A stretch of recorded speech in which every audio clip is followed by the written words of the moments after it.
I have a confession. The confession is that I like Doritos. I can eat a small bag like this. I can eat a really, really big bag. I tried to cut back, though, because, Doritos aren't the greatest health food in the world. But one thing I've noticed, regardless of however big or however small the bag's a whole lot bigger than what's inside of it. You pick up this bag in the store and you're like, oh my goodness, this is so awesome. This is a whole big bag of Doritos. And then you open it and it's only halfway full. It's only halfway full, and you tell yourself, there should be more. There should be more in this bag. There should be more Doritos. And I can't help but making the analogy or the comparison between this bag of Doritos and my own Christian life, because I read these great stories in Scripture. I read these incredible pictures of Jesus healing people and praying for people, and things just God's hand moving. And then I look at my own life, and my own Christian walks looks like a half full bag of Doritos.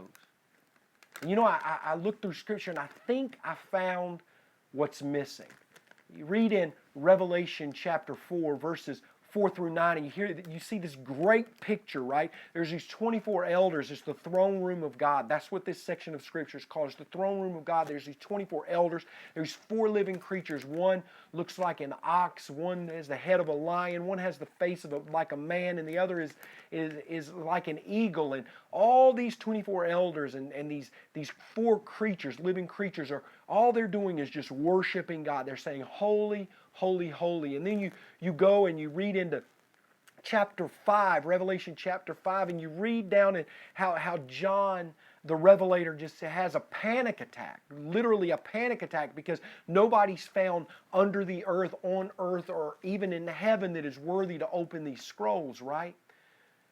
But then a voice tells him, God tells him, relax, it's already taken care of. Somebody has been found that is worthy, and of course that one that is worthy is Jesus.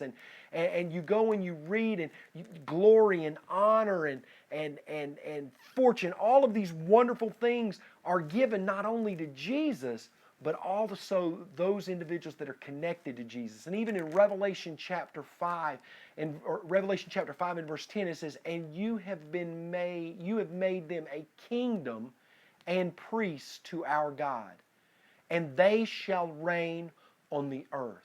Well, when I read that and it said they shall reign on the earth, immediately what I thought was, this is the future. This is after Jesus comes back, takes us to heaven, and then brings us back after the millennium to live and rule on the earth. But after doing a little bit of study, I found that not always is that one word translated, they shall reign.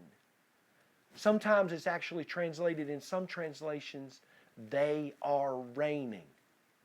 What that means is that you and me as believers, we have authority and dominion on earth.